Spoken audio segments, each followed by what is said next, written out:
Geno Smith had a resurgent season for the ages for the Seahawks in 2022, and now he's starting to reap the rewards. Rob Rang and I'll be breaking down some of the hardware that Geno Smith's bringing home on our latest installment of Locked On Seahawks.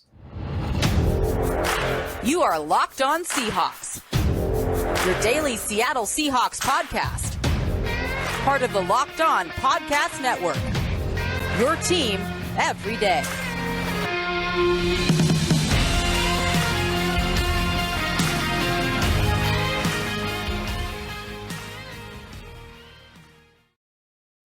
Greetings, 12s. This is Corbin Smith, your host for Locked On Seahawks. Joining me for our Monday episode, my co-host in crime, Rob Rang. Hope all the 12s out there had a great weekend. If you are in the Midwest, hopefully you hunkered down with these freezing temperatures and were able to stay warm this weekend and enjoy the NFL championship games. We've got a jam-packed episode coming your way. Mock Draft Monday, Week 2 installment. We'll be taking a look at 3 new mock drafts, maybe a few players we've already talked about a little bit, but some new faces as well that are being projected to be Seattle Seahawks heading into the 2023 season. We're going to answer your mailbag questions, and of course, we're going to talk about the Comeback Player of the Year award winner, at least from the Pro Football Writers Association's eyes. Jam-packed episode coming your way, courtesy of Prize Picks. Prize Picks is daily fantasy made easy. Pick 2 to 5 players. If they score more or less than their Prize Picks projection, you can win up to 10 times your money on your entry. First-time users can receive a 100% instant deposit match up to $100 with the promo code Locked On. That's prizepicks.com, promo code Locked On. Now for your lead story here on our Monday edition of Locked On Seahawks. Critics, they were writing off Geno Smith, but he did not write back, and now he is reaping the rewards. Pro Football Writers Association selecting Seattle's Pro Bowl quarterback as not only the most improved player in the NFL this season, but also the Comeback Player of the Year. And I know this is kind of a touchy subject for some people when we're looking at what these awards are supposed to be for, particularly the Comeback Player of the Year award. And I know you've voiced your displeasure with the idea of this award to it's been on the 7 Geno Smith. But there's plenty of people like myself who are on the other side of the spectrum and feel like a comeback from quarterback purgatory is well worth this award. Yeah, it absolutely is worth the award. The Pro Football Writers Association of America, they obviously feel the same way, Corbin. I would mention the fact that there were 2 other very worthy candidates, in my opinion, for the Comeback Player of the Year, that being the Giants running back Saquon Barkley, San Francisco running back Christian McCaffrey. They were both official nominees. I would also mention the Tampa Bay wide receiver Chris Godwin as another player I thought deserved that type of consideration. But by mentioning other worthy candidates, I do not mean in any way to knock down Geno Smith. I think that the season that he had for the Seahawks was unbelievable. I mean, for him to lead the NFL in completion percentage, setting a Seahawk record, while setting another Seahawk record for the most passing yards of any single season in team history, becoming only the 3rd quarterback ever to get the 30 touchdown passing plateau, and then just show the leadership, the courage, and the consistency that he demonstrated throughout the entire season. I really think that Geno Smith deserves every single award that he gets this year. I personally am much, much more in a fan of the idea of him getting the most improved, because I think that he clearly was that. But again, I'm not going to knock any time a Seattle Seahawk is able to take any kind of national recognition, especially from a group I trust and respect as much as I do with the PFWA. Yeah, and you and I'm not going to say we've butted heads a little bit on this subject, but clearly you and I are on a little different viewpoint when it comes to what qualifies as the Comeback Player of the Year award. And I look at the candidates, and McCaffrey would probably be number 2 choice for me. And Godwin, I'm glad you mentioned that name, because he's certainly a player coming back from a significant knee injury that I don't think got enough buzz with this award as a finalist. Saquon Barkley played most of the games last year, so I was hard-pressed to do that. Last season, I would have been much more inclined to do that when he was coming back from the torn ACL, but he played most of the games last year. So I guess that was kind of my caveat there. And, if a player is benched for a year or two and then they have a big season, I wouldn't necessarily consider that a comeback. But again, this is such a unique circumstance when we are talking about Geno Smith, because Rich Gannon was the only other quarterback ever to have his first Pro Bowl selection year 10 or later in his career. One guy had done it before Geno Smith. And those two players had pretty similar trajectories. They started off as starters, weren't great, ended up losing those starting opportunities for vastly different reasons. Then they were on the bench riding the pine for several years, and then they have a resurgence in an offense that fits their skill set. We're seeing it with Geno Smith now with Shane Waldron, those two working in tandem. And it's, like I said, it's historic. And so for me, this is a very unique circumstance. Now, you and I would both agree on most improved, because when we consider what this player looked like playing for the New York Jets almost a decade ago, 13 touchdowns and 21 picks in one of those seasons, this was not a starting caliber quarterback for the New York Jets. Now, some of that was the situation he was in with the lack of talent around him. But you just look at the numbers he put up. You threw a couple of these out. 30 passing touchdowns, third quarterback in Seahawks history to do that. 69.8% completion rate, 100.9 passer rating. All those were in the top 5 in the NFL. And then if you look at advanced stats, he still finished first in completion percentage over expectation, according to Next Gen Stats. And he was second in big-time throws, according to Pro Football Focus, with 34 of them. You add in the records that he put into place, and just how unlikely it seemed that he was going to touch any of these numbers after beating out Drew Lock for this starting job in a year that was supposed to be a down rebuilding season for this franchise. We've talked about it time and time again, and yet the story continues to be one that is a marvelous one for Smith and the Seahawks. Well, it's just such a feel-good story. I mean, talk about a story of resiliency. I mean, I think that it's something that Seahawk fans obviously are going to fall in love with Geno Smith's ascent. But I think just that sports fans in general, just humanity in general, anytime you see somebody who is given that opportunity, as you mentioned, it was way back in 2013 when he was a rookie that he threw up the numbers that you had mentioned previously. Started every game for the Jets that season, and most of the games his second year in the NFL. And then never to start again, or at least not in spot starting as the backup for the rest of his career until this latest opportunity. I mean, it really is something that is, I think, inspirational to a lot of people. At the same time, I think that we have to kind of start shifting our attention a little bit to what the Seahawks are planning to do moving forward with Geno Smith, because, clearly everything that he has said, that John Schneider and Pete Carroll have said, have indicated that this is going to be a wonderful reunion, everything is going to go well, very well. But at the same time, obviously, there is a limit to what Seattle can pay Geno Smith. And considering how successful he was this past season, then I think that, he is right to basically ask for the moon. So I think it's really going to be fascinating to see that, the kind of negotiating process that we're going to see over these next couple of weeks. One of the things that I think that Seattle has to be very, very careful of, because the allure of that number 5 overall pick, we're going to talk about this in just a couple of minutes, the allure of having a little bit of financial freedom and a lot of other veteran quarterbacks that are out there. And, of course, Seattle is going to be feeling pretty darn confident that, hey, this is our system. We can have lots of quarterbacks be successful. To me, one of the things that we really have to kind of come back to over and over again is just how successful Geno Smith was throwing those deep balls in particular. For him to have the completion percentage that he had, given how often he threw the ball deep, to me, really is a testament to his brilliant accuracy and decision-making for most of the season as well. Yeah, there's a lot of different factors at play here when we're looking at this cat and mouse game. And I keep going back to this being a unique story. Teams aren't put in a position like this where they have a quarterback of all positions that has a career year in year 10 after being on the bench with 3 different teams for 7 years. And so that does create kind of a complicated situation for John Schneider in the front office, because do we want to pay $30+ million for a guy that had an outstanding season, but his first 9 years in the league, he was either on the bench or he was a subpar starting quarterback? Do we trust that he can put up similar numbers or better numbers, get better moving forward to justify that money? And so there are a lot of moving parts here, and yet it does still feel like everything, all the signs out there are suggesting the Seahawks and Geno Smith are going to make this happen. They're going to get back together.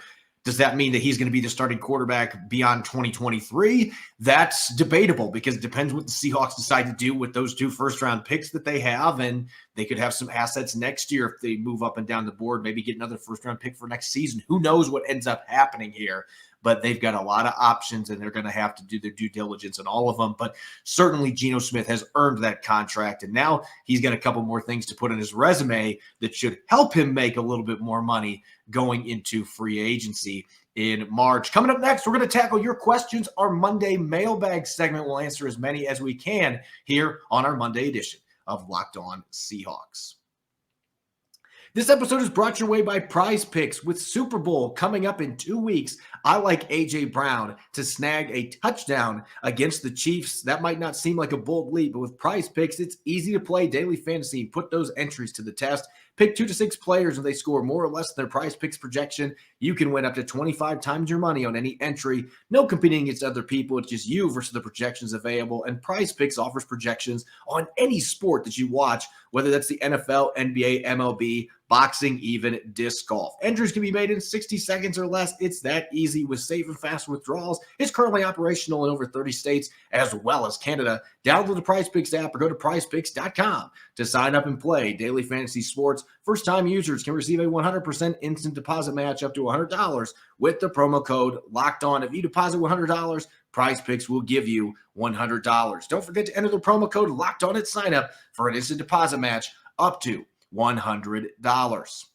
You're listening to the Locked On Seahawks podcast, Monday edition. I'm your host, Corbin Smith. Glad to be joined, as always, by my co-host in crime, Rob Rang. And a special thanks to all the 12s out there, as always, for making Locked On Seahawks your first listen 5 days a week. For your second listen, make sure to check out the Locked On NFL podcast to get the daily conversations on the biggest NFL stories, in-depth analysis on the biggest games with NFL key predictions every Friday, and Monday, local insiders cover the weekend with game-to-game episodes. Locked On NFL is available on YouTube and wherever you get your podcast. As we do each and every Monday, it's time for our Monday mailbag. Time to open up the line here with our first question from Dak, tweeting, with a late first-round pick, whether it be pick 20 or a later pick via trade down, would a wide receiver be a good pick? Tyler Lockett is aging, and we need a third receiver. I really want Quentin Johnson, but I'm not sure he will fall that low. Rob, we've had a chance to talk about this a little bit up to this point, but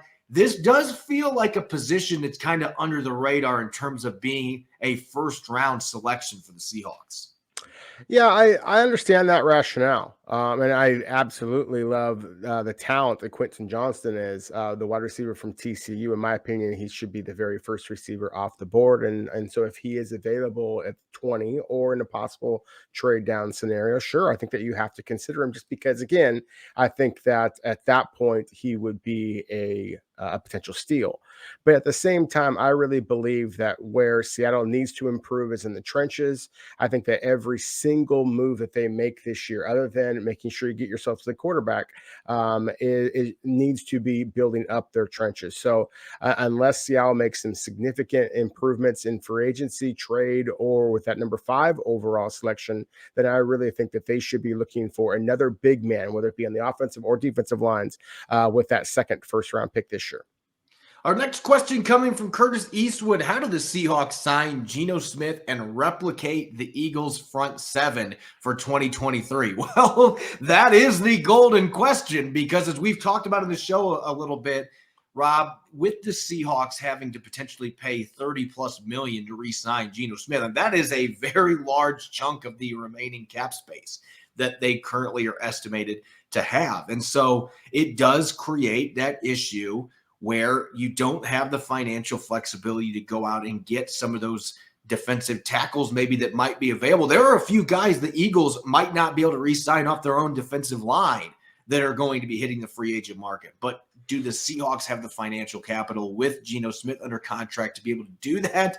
You're going to have to do some other maneuvering, whether it's through those extensions or cap casualties we talked about, making a trade to move a player to get some cap space. They would have to do some maneuvering to be able to go out and add talent like that. So this truly is a balancing act that it feels like the teeter-totter's leaning much heavier towards the draft than it is free agency. And there's never a guarantee that when you draft a player, they're going to come in and be able to make an immediate impact. Seattle fans were spoiled this year by how good this draft class was.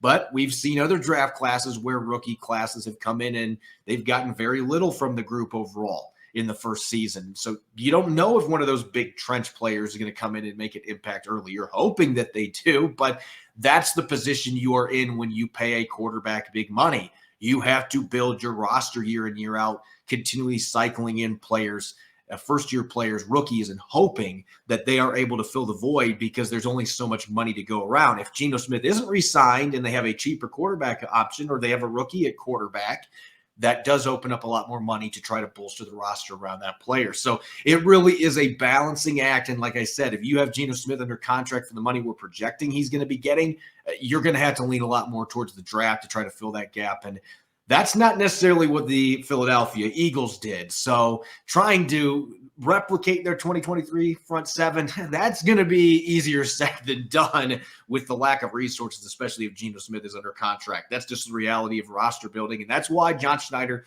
makes a hell of a lot more money than what I do. Next question coming from Ricky. Last year, John Schneider ranked Drew Lock better than every quarterback in the draft. How would you rank Drew Lock versus this year's quarterback class, all things considered? Rob, you've been licking your lips about answering this question today.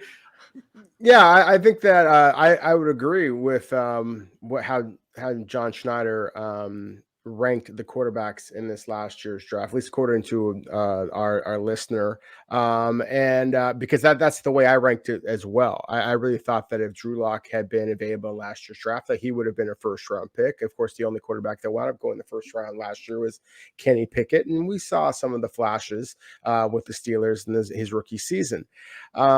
At the same time, this year's draft class at quarterback, I think, is significantly better. I would rank Drew Lock, outside the top 5, possibly, or certainly outside of the top 3 or 4 guys. I believe that Bryce Young and C.J. Stroud are upper echelon type prospects who deserve to go in the top 5, just about any draft class that you'd ever seen. Will Levis, Anthony Richardson, Tanner McKee, Hendon Hooker. There's some other really good football players out there that I think that Drew Lock's physical skill set might allow him to leap ahead of those types of players if he were in this draft class. But that's what we would be talking about, in my opinion, is a little bit more like the draft class that Drew Lock was initially selected into. His talent is undeniable, but at the same time, it's so up and down. I think a lot of people would be having concerns about him, similar to the concerns that people have about Levis and Richardson. Yeah, it's interesting you mentioned that because that's kind of the prospect that I thought that Drew Lock was coming out of Missouri. All the physical tools, but there were question marks about how he applied those physical tools on the field, and that's played out when he's had his opportunities to play in the NFL. Next question from 12 Recap. Who could be a surprise player to receive an extension or be released by the Seahawks? And, I always, I look at this question and I don't know that there's a guy on Seattle's roster that it would surprise me if the Seahawks cut. Maybe they have a player they drafted in the last couple of years like a D. Eskridge that ends up getting released because they just decide to move on. That would stun me. I think the Seahawks are still going to give him another opportunity. But I think that in terms of surprises, Gabe Jackson getting cut wouldn't be a surprise.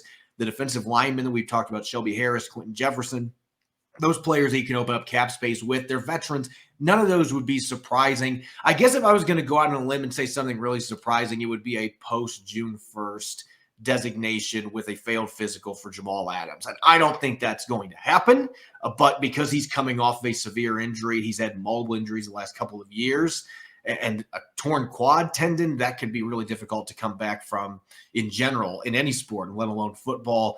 Maybe that would be the wild card if you're wanting to roll the dice at the sports book on a release candidate. Maybe you could go there, but I'm not expecting any stunning releases or extensions this offseason that haven't already been discussed or been predisposed. I expect that it's going to be pretty by the book for John Schneider most of this offseason, at least in that regard. Now, quarterback, we'll see what happens. Next question from Ryan King. As a Seahawk and Wisconsin Badger fan, I'm curious about your thoughts if any Badgers fit this Seahawks team. Maybe somebody like Keanu Benton.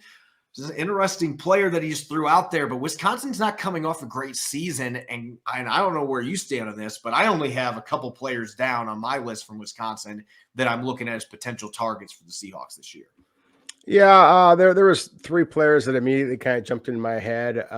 Benton, the big nose tackle. For those of our listeners and viewers, and as always, as you say every time, Corbin, thank you to all our listeners and viewers, and the person who asked this question. Benton is a big nose guard.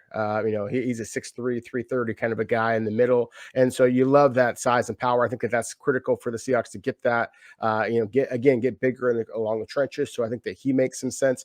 Herbig, the outside linebacker rush guy. I mean, he's an interesting player, but the one that I am actually the most intrigued by is the center, Tippmann.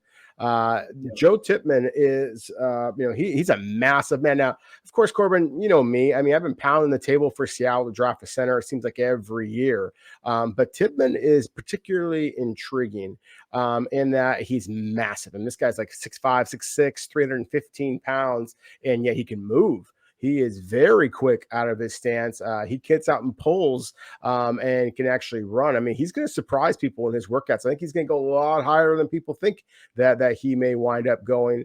And, again, just the kind of the Wisconsin ties. We've seen the way that the Big Ten is probably the conference in college football, along with the SEC probably, that just continually produces those trench linemen that Seattle's looking to add. So I do think that Tippmann is somebody else, again, along with Benton, the nose guard, that I think from the Badgers specifically would make a lot of sense for the Seahawks in this draft.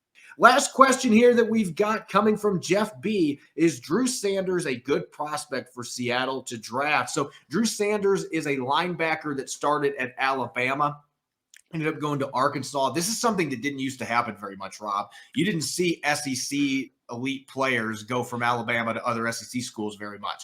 Then NIL and the transfer rules changing. Now we see them basically changing SEC teams like they change clothes. And so Drew Sanders ends up at Arkansas, and he had 9.5 sacks this year. So he does have blitzing ability. This is a guy that can get after the quarterback. You can move him around a little bit. My concern with Drew Sanders as an NFL prospect, at least for what Seattle's looking to do defensively, he's 230 pounds soaking wet. This guy, especially his upper body, is really lean. Now, he's a good athlete. He can blitz. He's physical. So maybe he ends up playing bigger than that size in the NFL, but that would be my one concern because I still think they need to add a thumper at the linebacker position if they're going to be running a 3-4 defense, especially without Jordan Brooks for a while. I just don't see that in Drew Sanders necessarily. I think in their old scheme, he would have been a really intriguing fit as a potential day 2 selection, and maybe he still would be viewed in that vein. But I do have some questions about where he would fit in their current scheme from a skill and strength standpoint. Coming up next, it's Mock Draft Monday. We're going to continue talking draft prospects, 3 mock drafts from 3 big media outlets, maybe a few players we've already talked about a little bit, but there's certainly going to be some new faces for us to dive into as well. That's coming up next on our Monday edition of Locked On Seahawks. This episode is brought your way by FanDuel. This year, the only app you need at your Super Bowl party is FanDuel, America's #1 sportsbook. We're really excited about our new sports betting partner for Locked On because they're the #1 sportsbook in America. And if you're new to FanDuel, that's even better. They have so many great features that make betting on sports fun and easy. Download FanDuel now so you can bet Super Bowl 57 with a no-sweat first bet. You'll get up to $3,000 back in bonus bets if your first bet doesn't win. FanDuel lets you bet on everything from the money line to point spreads to who will score a touchdown. Looking forward to this big game. I'm leaning towards taking a little bit of a big swing here with Travis Kelce as my MVP pick at plus 1,200. He has been torching opponents in the playoffs, and this actually feels like a game that he may have a chance to get big yardage and maybe score a touchdown or two against an Eagles defense that's been suspect in the middle. The FanDuel Sports app is safe, secure, and super easy to use to make bets like that one I'm planning to do on Travis Kelce. And best of all, you can get paid your winnings instantly. So join FanDuel today at FanDuel.com/lockedon to claim your no-sweat first bet on Super Bowl 57. That's FanDuel.com/lockedon. Make every moment more with FanDuel, official sportsbook partner of the NFL. You're listening to the Monday edition of the Locked On Seahawks podcast. This is Corbin Smith. Glad as always to be joined by my co-host in crime, Rob Rang. And a special thanks to all the 12s out there, whether you're listening in Thailand, Australia, or nearby in Renton. We greatly appreciate you making Locked On Seahawks your first listen 5 days a week. It's time for Mock Draft Monday, our second installment. Again, we're going to be doing this each and every Monday, and sometimes we'll switch things up a little bit, take a little bit different perspective. But generally, what we like to do is take a look at the experts and what they are mocking to the Seahawks. And we've got 3 different ones we're going to be looking at today. Rob, let's kick off the festivities with the big name when it comes to mock drafts, and that would be Mel Kiper of ESPN. And we talked about this particular player last week who was selected in one of our mocks at pick number 5, but this seems to be a very popular selection for the Seahawks for mock draft and draft experts in general, and that is Will Levis from Kentucky going to the Seahawks. Even if Geno Smith resigns, this gives them a young quarterback that can be the franchise guy moving forward, who knows when he gets on the field. And we've talked about it. All the physical tools are there when you talk about Will Levis. The guy can throw the football over the moon. He's got a cannon arm. He's super athletic. Sometimes he uses his athleticism to his detriment when he tries to hurdle over guys. And you got to love the passion that he plays with. And again, the physical tools are all there. And if you land in the right spot, John Schneider has shown that he knows how to evaluate quarterbacks. So if Levis is high on his board and he thinks that in Pete Carroll's system that they can minimize some of the issues he had at Kentucky in terms of decision-making, being smarter with the football, then obviously there's a very high ceiling here. But it feels like, again, that this is a player, top 5 pick, that might be a little bit more of a roll of the dice than what you would want, especially with all the needs Seattle has away from the quarterback position. Yeah, there's no question about it. Will Levis is a roll of the dice, whether he be picked at number 5 or in a trade down scenario. I mean, as you said, he is very gifted. He does come with a great deal of pro style offense experience. Each of his last 2 offensive coordinators have NFL ties. So you feel good about that. You feel good about the fact that, of course, he's played against elite competition in the SEC. And then, he transferred over from Penn State and, had a great deal of opportunity to play against very talented players there as well. So there's a lot of things that you're excited about with Will Levis. And, should Seattle bring back Geno Smith, I do think that there is a good possibility they're going to still draft a quarterback this year. I think that the quarterback class this year warrants it, whereas last year did not. And again, I think Levis has the talent to allow Seattle to do that, to justify Seattle's selection. At the same time, I also think that if you're bringing back Geno Smith, then I think that you are playing on competing right away. And you have a possibility of getting an impact defensive lineman likely at that number 5 overall pick. And that to me is the much more likely scenario. I'll just quickly switch over then to Byron Young, who Kiper has listed for the Seahawks at the 20th overall selection. I was initially kind of confused by this, and maybe some of our listeners are as well, because there's 2 different Byron Youngs out there. Both of them are very good players out of the SEC. Byron Young, the 20th overall selection, according to Mel Kiper, is the edge rusher, 6'3", 250-pounder from Tennessee.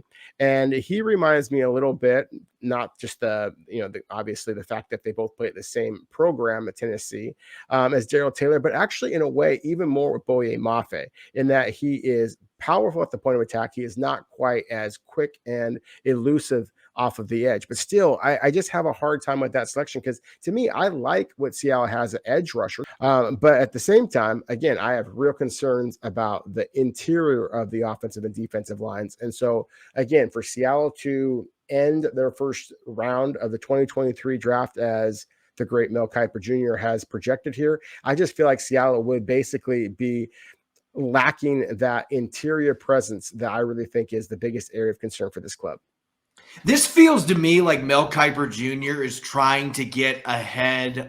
He's trying to get the carriage ahead of the horse in terms of finding that player that the Seahawks pick in the first round that nobody has expected or heard of in the first round. And also, he's going to be 25 in March. And the Seahawks have taken some older players in early selections, like LJ Collier, for example, in 2019.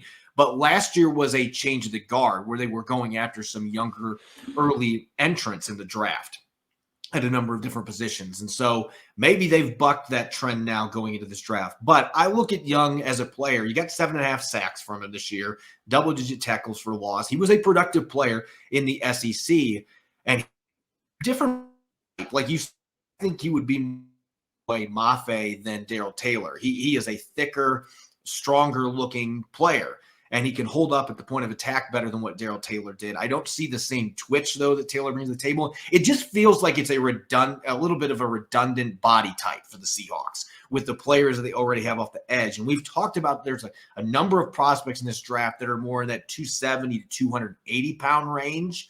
That feels like that's the kind of player that they are lacking off the edge right now, that has the versatility to play as a traditional defensive end if they get in a four-man front.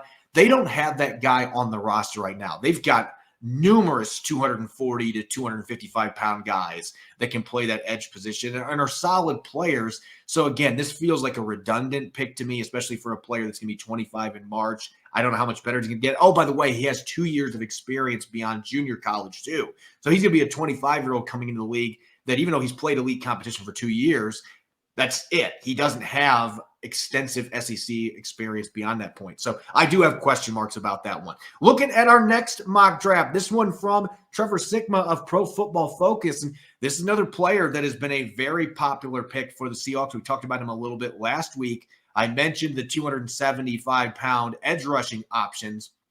Right now, Tyree Wilson of Texas Tech looks to be the number one candidate for the Seahawks at that number 5 spot to fill that void. And I went back and watched even more film on him since last Monday, and just watching him bully some pretty darn good tackles in the Big 12 conference. I mean, there's some good offensive linemen. You gotta be able to pass protect in the Big 12 where everybody's airing it out, and watching Tyree Wilson get after it from a physicality standpoint and just bully people. And then you would see him get around the edge way better than you would expect a 275-pound edge rusher to be able to do. He's not a guy that's going to turn the corner and bend like Darrell Taylor does, but he's much better at that than I think most people would expect with his size. And it feels like if he could just develop his hands a little bit better with his counter moves and further refine his pass rushing plan, that this is a kid that can come in and consistently get double-digit sacks for you while also being a force against the run. No, I 100% agree. That's the thing about Tyree Wilson is I just see who he is right now and who he could become in a year or two. One of the great defensive linemen that the NFC West division has seen over the last 10, 15 years was Calais Campbell, still, of course, playing in Baltimore now, I believe now. He's just a long arm monster of a man when he came out of Miami. And, it's not that Tyree Wilson is that big or that physical yet. And maybe he never will become that physical. But that's the type of player that I could see Tyree Wilson ultimately becoming, just an absolute monster. Richard Seymour is another one that, was able, because of his size, was able to play up and down the line of scrimmage. And both those players got to the point where they were over 300 pounds. Tyree Wilson's 275, and yet his frame is such that I think that you might be able to add that type of weight to him if you wanted to. So I'm just really intrigued by what Tyree Wilson already is, and again, what he could become. I got to switch back for a moment because I got so excited talking about Byron Young from Tennessee that I then skipped the second Byron Young that is out there. He plays from Alabama, and he does have that 6'3", 295-pound frame that is a little bit more of what I think that Seattle is lacking at the point of attack. So he's another guy that, again, whether it be Tyree Young, here for this current mock draft or one of the other players that we talked about previously, that's really where I think that Seattle is going to go. Finally, switching gears back to Trevor Sikkema of PFF's mock draft, he has them taking Joey Porter Jr., the talented cornerback. If the last name is familiar, the name itself is familiar. Of course, he is the son of the longtime Steelers great Joey Porter. And Joey Porter Jr., a cornerback, plays that same kind of nastiness and physicality, tenacity that his dad played with off the edge for the Steelers all those years. He does not have elite ball skills, but that's basically the only knock I have on him. I think that he is a beautiful schematic fit in what Pete Carroll looks to do. just again, the Seahawks have much bigger concerns than a cornerback, given the bodies that they've already drafted at that position. Again, the success that Seattle has had in the past at that position. I would be stunned if Seattle took a cornerback in the first round. And you know how much Pete Carroll values ball skills. And this, I will say this, Porter had 11 pass breakups this year. So it's not that he can't get his hands out in front and knock balls away, because he's very disruptive in that regard. He does a good job of reading routes, undercutting them, making plays on the football. He can swap balls away as a high pointer. He's got the straight line speed to be able to run with guys downfield. There's a lot to like about this kid, but he's not going to be a player that's going to be coming out and getting a bunch of interceptions for you. That's not his game. In fact, I see some Shaquille Griffin in him in terms of his ball skills. I see a guy that can get pass breakups. I don't see somebody, though, that's going to turn those into a bunch of interceptions, and Griffin was never able to do that in the NFL with the Seahawks or the Jaguars.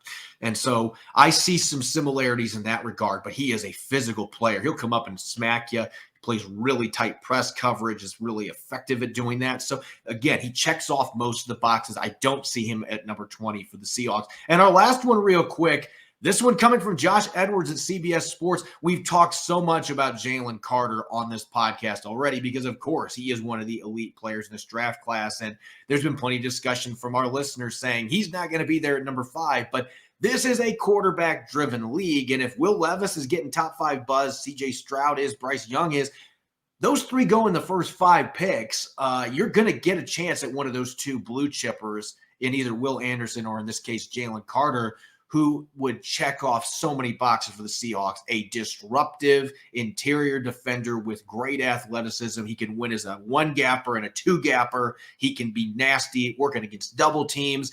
And you look at the stats, didn't have a ton of sacks at Georgia, but I think some of that was the system. They were running so many twists and stunts, and other guys are getting sacks because of the work that he was doing, disrupting the middle and breaking down the pocket. I think you put him in a system where he's not doing that near as much, and you just let his talents take over, he's going to get a lot more sacks and a lot more quarterback hits. I think it's easy to look at the stats here and say, this guy is not the disruptive player he's being billed to. Watch the film, though. This guy is a game wrecker. Oh, he absolutely is. I mean, it's funny. I listen to people all the time who will say, like, I watched Jalen Carter and I just didn't like him. I didn't see enough big plays. And it's like, well, then you didn't really watch him, because he is just so disruptive. Now, he does not create a whole bunch of big plays on his own as far as tackling the ball carrier, but you cannot block this man one-on-one. Otherwise, he will stop your quarterback or running back or whoever has the ball. And so you're often going to be dedicating 2 blocks, sometimes 3 blocks, sometimes chip blocks. You're going to be asking your quarterback to get the ball out of his hands very quickly. He impacts the way that you call the game at such a consistent level against such elite talent that, I do believe that Jalen Carter is going to be off the board by the time the 5th pick comes around. And at least in my opinion, I think that's one of the reasons why you're hearing people try to pump up some of these other quarterbacks to hope that a player like Jalen Carter falls down the board. But if he is somehow available to the Seahawks, I think that he is a perfect fit in so many different ways. I've only done 1 mock draft so far, Corbin. This was, a month ago or so. And I had Jalen Carter sliding down to Seattle when they had the 3 pick. I have a hard time believing that he would be available to them here at number 5 overall. But if he does, he's one of those few guys that's worth the conversation, at least, about possibly moving up. He is that darn good, especially if you're going to go with the veteran quarterback, Geno Smith. But that's a conversation for another time. Let's switch over to the strategy that they go with number 20 overall that Josh Edwards of CBS Sports is going with, and that is another SEC star in the quarterback, Anthony Richardson. This is actually exactly the selections I made for Seattle in that mock draft I wrote for Fox Sports about a month ago. And of course, because I made the same picks, then I'm going to think that they're pretty smart picks. Well, that may not necessarily be the case. I think that neither one of these players is actually likely to be available to Seattle at number 5 and number 20. Again, though, I just feel like both of them have such great upside that they check off a lot of the boxes that John Schneider and Pete Carroll have prioritized in the past. Yeah, in that mock draft, the Seahawks traded up from 20 to 15. to get Anthony Richardson. I think that's probably what they're going to have to do if they really like him, because he is another prospect like Levis that has all the physical tools. 6'6", 230 plus pounds, cannon arm. He's a really good athlete, difficult to bring down when he runs the football. And I actually think he is a really solid pocket passer. My biggest concern with him is just simply experience. This is not a kid you're going to be able to chuck into a lineup on day one, which is why he would be an ideal player to pick if you're wanting to get a quarterback for the future, but you want Geno Smith to be the guy right now. This would be a player that would make a lot of sense. Let him learn behind Geno, especially a player like Geno who has gone through all the ups and downs he's gone through in his career. He can learn a lot from him, being the understudy, and then maybe he can be your starter in 2024 and have a much higher ceiling than what Geno Smith brings to the table. I think that Richardson's a player that's truly a boomer bust prospect at the quarterback position because he's got all the physical tools, but I could see it being one of those things, if he's not in the right system, he's not developed properly, could really be a struggle for him. He could end up being an all-pro caliber player, though, on the flip side, because he has all of those tools, and you do see the pocket passing ability. So I would see that making sense if they take him at 15 in that case, or 20 if he's still there. I'll be surprised if he's there, though, because of those physical tools and the position that he plays. As always, you can follow me on Twitter at Corbin Smith NFL. You can follow Rob at Rob Rang. Don't forget to check out Locked On Seahawks on Apple Podcasts, Google Podcasts, Spotify, and streaming 5 days a week on YouTube. Coming up on our Tuesday episode, we're going to continue our end of season report card. We're going to be looking at the running back position and maybe starting to dive in a little bit into Seattle's pending free agents as well. Loaded episode coming your way. Hope you'll be listening. Enjoy the rest of your Monday. Go Hawks.